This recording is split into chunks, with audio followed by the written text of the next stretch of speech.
Sí, hola. Buenas, Pedro Vilarroig. Hola, ¿qué tal? Buenas, estamos otra vez aquí con Pedro Vilarroig, profesor de Cosmología Astrofísica de la Escuela de Minas de Madrid, y vamos a seguir con nuestros programas de YouTube. Pedro, ¿qué es el Big Bang, el conocido Big Bang, la creación del universo?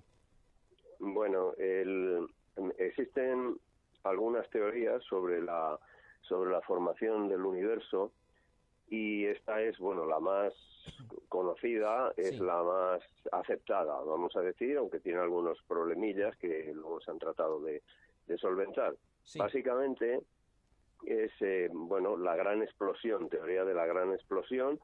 El universo se forma a partir de una burbuja muy pequeña, teóricamente, de la longitud de Planck, que sí, hablamos el otro día, y entonces se produce una explosión gigantesca con gran formación de energía, que bueno, ya se verá de dónde surge todo esto, sí, y a partir de este momento es cuando se considera que se ha formado el universo.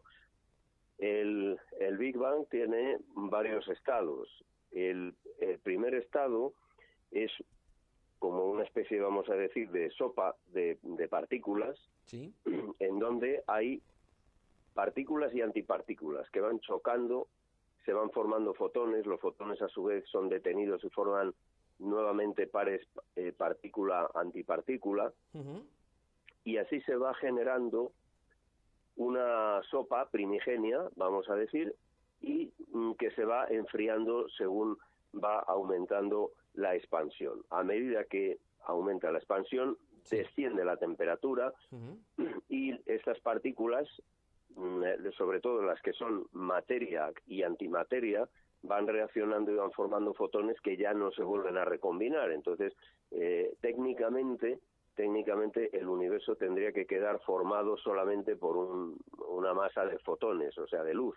sí, Pero queda una pequeña asimetría en cuanto a la materia y la antimateria, que en principio todavía no hay una teoría así como muy fuerte, muy consistente para que nos explique el por qué ha sido esto, y de alguna manera pues se quedó en una desproporción ligeramente, muy ligeramente en favor de la materia sobre sí, la antimateria, y ujú, entonces la antimateria desaparece por completo porque se neutraliza con toda la materia que había y queda solo esta pequeña parte. Pero esta pequeña parte es nada más y nada menos que todo el universo que conocemos, ¿verdad? Con todas las estrellas, galaxias, nubes, polvos de gas, nebulosas, etcétera.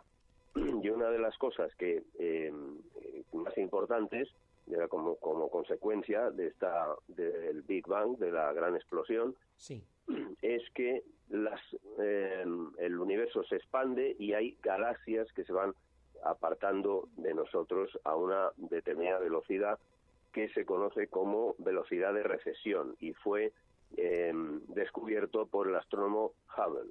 Hubble, ujú. Pedro, ¿podemos estimar más o menos la edad del universo? ¿Se puede saber aproximadamente cuántos miles de millones de años tiene el universo? A ver si me puedes repetir porque es que se corta el Sí, sonido. no, no, que si podemos, Pedro, estimar, saber un poco aproximadamente la edad del universo en millones de años. Sí, la edad del universo no está muy bien establecida porque los propios cosmólogos Sí, no tienen una idea clara y cada uno dice una cosa más o menos, unos dicen que es una cifra, otros dicen que es otra, ¿no? Pero sí, yo me he quedado en una cifra redonda, porque es simplemente más fácil de recordar, sí. que es del orden de 15.000 millones de años. 15.000 millones de años, qué barbaridad. Bueno, Pedro, y háblanos un poquito ahora de lo que es el modelo estado estacionario. ¿Qué es el modelo estado estacionario? Bueno, el universo estacionario es otra de las teorías que no es incompatible con el Big Bang, no tiene nada que ver, Ujú, porque entiende que el universo no se, no modifica su volumen espacial, pero no obstante tiene que explicar esta velocidad de recesión de las galaxias que estamos diciendo que descubrió Hubble, Sí. Y entonces otra forma de entender esa expansión, que es simplemente lo que se llama en física el corrimiento al rojo, que Sí. es que la luz que emiten esos objetos, su espectro se desplaza hacia el rojo. Entonces, eso también puede existir, que un espectro se desplace hasta el rojo si hay una variación de la densidad circundante entre de las galaxias. Entonces, Sí. el modelo estacionario lo que dice es que se estaría formando constantemente hidrógeno en los espacios vacíos entre galaxias. Y entonces eso modificaría la cantidad de materia y produciría un equivalente de desplazamiento del espectro hacia el rojo, equivalente a si la galaxia se está realmente apartando de nosotros. Pero este modelo está prácticamente desechado, porque hay otras cosas que no es capaz de explicar, que el Big Bang sí que lo explica, pero esto no lo explica. Comprendo. Y otra pregunta, Pedro, ¿el universo acelera o decelera la expansión? Al principio se pensaba que el universo iba decelerando, es decir, después de una explosión gigantesca como fue el Big Bang, se entendía, pero esto era casi por lógica o por intuición, que el universo tendría que ya empezar a frenar, ¿no? Sí. Siguiendo la expansión, continuando la expansión, pero que la expansión fuera cada vez más lenta. Pero se volvieron a hacer mediciones de estas galaxias que se apartan de nosotros y se comparaba la velocidad de un año con la de años siguientes. Y entonces se comprobó que la velocidad era mayor en los periodos, o sea, según avanzaba el tiempo. Por tanto, el universo no está decelerando como parece, sino que está acelerando. Eso, de todas maneras, Pedro, es un poco complicado de comprender, porque se supone que después de una explosión de energía, lo que se produce con el tiempo es que todo eso va cediendo y va perdiendo intensidad. ¿Cómo es posible que después de 15.000 millones de años, después de la explosión del átomo primigenio, del Big Bang, se esté acelerando? ¿Desde dónde se insufla esa energía para que pueda acelerar la velocidad? Bueno, esa energía tiene que ver con la constante cosmológica, que fue introducida por Einstein. Sí, por Albert Einstein, sí. En un momento determinado, pero bueno, Einstein la introdujo de una manera, vamos a decir, fraudulenta, porque Sí. Einstein no quería que el universo se expandiese. Ya. Entonces, como el universo descubre Hubble que se expande, entonces Einstein reconoce que había metido la pata. Además fue una famosísima frase que dijo que había sido la mayor metedura de pata de su vida, el haber querido que el universo no se expandiese. Entonces metió en las ecuaciones, porque sí lo permiten, meter una constante. Entonces esa constante la metió con la idea de eliminar la expansión, y entonces metió esta constante cosmológica y al final se le igualaron los términos, de tal manera que cuando se calculó la velocidad de la expansión, lo compensaba esta constante cosmológica y quedaba un universo estático, es decir, lo que hemos hablado del modelo estacionario. Sí. Pero luego se volvió otra vez a considerar esta constante cosmológica y, visto desde otra manera, o sea, con otro signo, resulta que esta constante cosmológica produce, de hecho, la expansión del universo, y tiene que ver con que se introduzca energía desde fuera del universo. Comprendo. ¿Qué entidad puede haber fuera del universo? Creo, Pedro, haber escuchado alguna vez eso del inflatón. ¿Eso es verdad? ¿Eso existe? ¿O es una idea teórica? ¿O cómo es? Sí, bueno, pero esto tiene que ver con la teoría de la inflación. De la inflación. La teoría de la inflación tiende a resolver algunos problemas que existen con la teoría del Big Bang, y que no, la propia teoría no es capaz de resolverla, no nos podemos meter en eso porque es una cosa bastante complicada y bastante larga y tal, pero la teoría de la inflación sí lo resuelve. Entonces habla precisamente de esta constante de Hubble, que resulta no ser tal constante, por lo cual se cambió el nombre a parámetro de Hubble, porque no era una constante. Y entonces, en los primeros momentos del universo, tiene un valor muy diferente. Entonces, esto, unido a la constante cosmológica, dan la teoría del universo inflacionario, pero que, bueno, eso produce un hinchamiento, vamos a decir, del universo desde una cantidad mucho más pequeña de un protón al tamaño de una galaxia en cuestión de, no ni siquiera nanosegundos, o sea, en unos intervalos de tiempo ridículamente pequeños, ¿no? Por eso es una cosa como violentísima. Entonces, la propia teoría de la inflación supone que existe un campo escalar, que es de donde se nutre esta constante cosmológica, se nutre desde un campo escalar que es exterior al universo.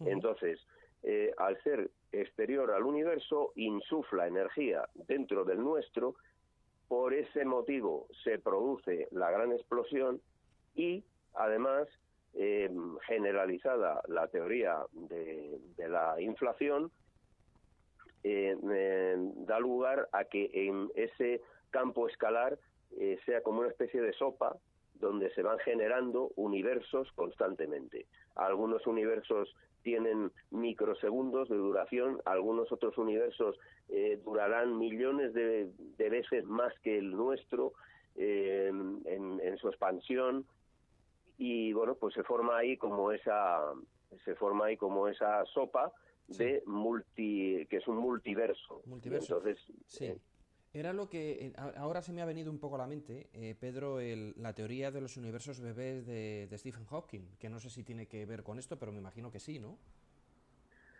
Bueno, hay otras teorías, otros universos, pero no son exactamente. Hay uno que quiere justificar de forma cuántica si un fenómeno tiene un 50% de probabilidad de producirse de una forma o un 50% de producirse de otra diferente, a decir que en esos momentos ha habido una escisión de universo y que hay un universo que en donde se produce la probabilidad A, vamos a decir, y otro con la probabilidad B. Es decir, que teorías relacionadas con estos, la multiplicidad de universos hay muchas. Bien. Y Pedro, ¿qué es la materia oscura? Porque la materia oscura, por lo visto, está muy presente en el universo y es una cosa bastante curiosa. ¿Qué es la materia oscura, Pedro? La materia oscura surge como resultado en principio, por una cuestión teórica de calcular cuál es la masa teórica del universo y cuál es la masa práctica del universo, ¿no? La teórica es a partir de ecuaciones que se han comprobado, es decir, que se supone que debería ser cierto, y la práctica, que es midiendo exactamente con un telescopio todas las galaxias que vamos viendo, haciendo recuento, considerando cuál es su masa, y después de un trabajo, pues, en fin, bastante complicado y exhaustivo, se calcula la masa experimental y resulta ser mucho más pequeña que la teórica. Aparte de eso, existe en las galaxias rotan objetos en las partes externas y resulta que la velocidad de rotación no se corresponde con la velocidad que predice un campo gravitatorio, si ese campo gravitatorio estuviera formado solamente con la materia que vemos. Por tanto, se empezó a especular con la posibilidad de que en las galaxias hubiera otra forma de materia que no la vemos, que es invisible, pero que está ahí presente. Y entonces justamente eso es la materia oscura, también se pone en manifiesto con el movimiento relativo entre las galaxias. También dice que tiene que haber más materia. Por tanto, surge la idea de que existe una materia que no vemos y que es la materia oscura, y curiosamente formaría el 90% de la materia del universo, es decir, que nosotros estamos en minoría. Lo que pasa es que como es lo que podemos ver, nuestra forma de materia, pues creemos que estamos solos como este tipo de materia visible, pero resulta que no, que habría mucha más de materia oscura que materia ordinaria. Comprendo. Y ya para terminar, Pedro, ¿qué es el fotino? Porque es una partícula elemental hipotética, ¿no? Pero ¿qué es el fotino? Todo esto tiene que ver también con lo que acabamos de decir de la materia oscura. Sí. Porque dices, bueno, ¿qué es la materia oscura? ¿De qué se compone? ¿Cuál es su origen? Bueno, pues entonces, una de las teorías, la más que está a mano, nos habla de las partículas neutrinos que se forman en el origen del universo. Eso ya está establecido, están ahí, se llama materia oscura caliente y son pues una partícula que últimamente se ha descubierto que tiene una masa muy pequeña, pero que está ahí. Bueno, pues los neutrinos serían parte de esa materia oscura. Luego está otro tipo de materia oscura, que es la materia extraña, que está formado por quarks que tienen un número cuántico que se llama la extrañeza. Entonces los quarks extraños que no forman los normales de protones y neutrones que estuvimos viendo el otro día, pero también son partículas que están ahí y que son extrañas. Entonces se llama materia extraña. Bien, y finalmente hay unos objetos que se llaman machos, que no es que haya unos machos y otros hembras, no. Sí. Esto es unas siglas, MACHO, que significa objeto astrofísico masivo de halo compacto. Los machos estos son como unas esferas enormes, pero que no tienen, no interfieren con la luz que emiten las estrellas. La materia ordinaria, aunque esté fría, aunque no la veamos, porque solamente vemos la materia brillante, que son las estrellas, y también hay nubes de polvo y nubes de gas que están frías. Pero cuando la luz atraviesa esas masas de gaseosas frías, se produce lo que se llama un espectro de absorción. Es decir, absorbe parte de las rayas que recibe y entonces decimos, ahí existe un gas que está frío. Bueno, pues estos machos dejan pasar perfectamente la luz sin absorber nada, sin nada. Es decir, no tienen una interacción con nuestra luz. Pero en cambio, sí tienen gravedad porque están girando. Entonces, ahora viene las partículas estas, que es, el otro día hablamos de la gran unificación y dijimos que lo último que se unificaba era la gravedad. Según va bajando la temperatura, empiezan a escindirse las interacciones. Y entonces tenemos unas interacciones que serían las que ya conocemos, que son la fuerte y electrodébil, que hablamos el otro día, y por otro lado está la gravedad. Pero esto arrastra consigo con que una parte del universo tiene un tipo de partícula y otra parte del universo tiene otro tipo de partículas que están solamente unidas por la gravedad, pero en el momento que hay una escisión se forman también unas partículas gemelas, vamos a decir, que son las que se llaman las simetrías y las supersimetrías de estas partículas, y son partículas simétricas que quedan en ese otro lado, pero que solamente tienen interacción gravitatoria con nosotros. No tiene interacción electromagnética, por tanto, no hacen nada con la luz, y existe una teoría que estos machos, ¿verdad?, que son unos objetos esféricos, que son como estrellas, pero de materia que se llama espejo, que sería esta en la cual se ha escindido en la primera parte del universo con la gravedad, se escinde en estas otras que se llaman fotinos, que hay otras que se llaman selectrones, y bueno, pues una serie de partículas que han quedado en el otro lado. Y entonces no las vemos, pero las podemos detectar a través de la gravedad.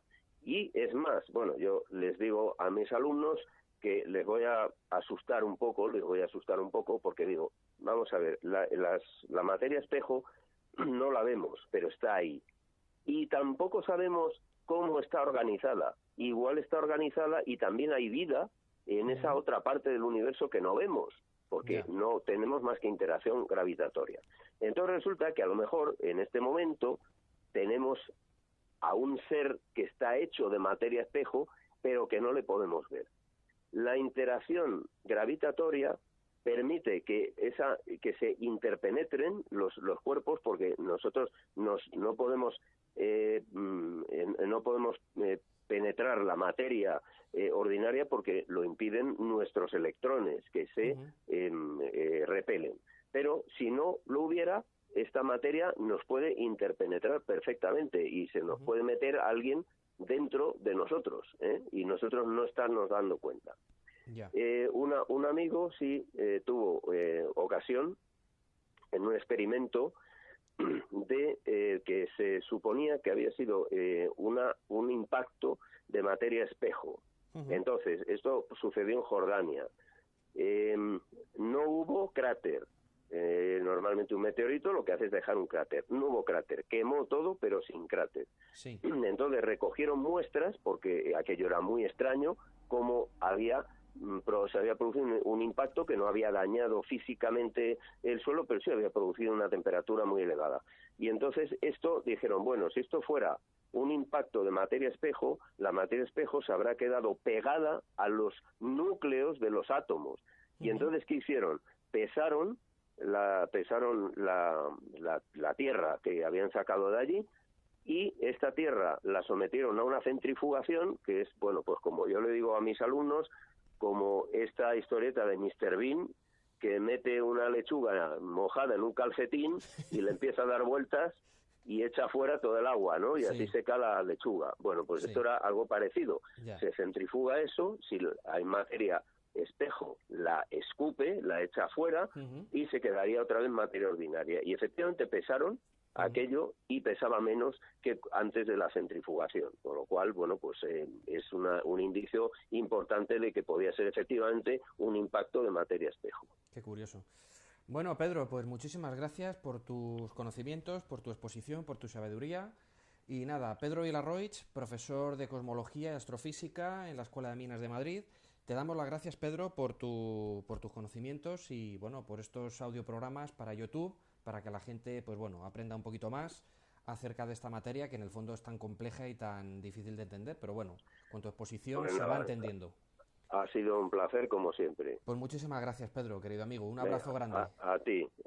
Adiós, adiós. Hasta luego. Adiós.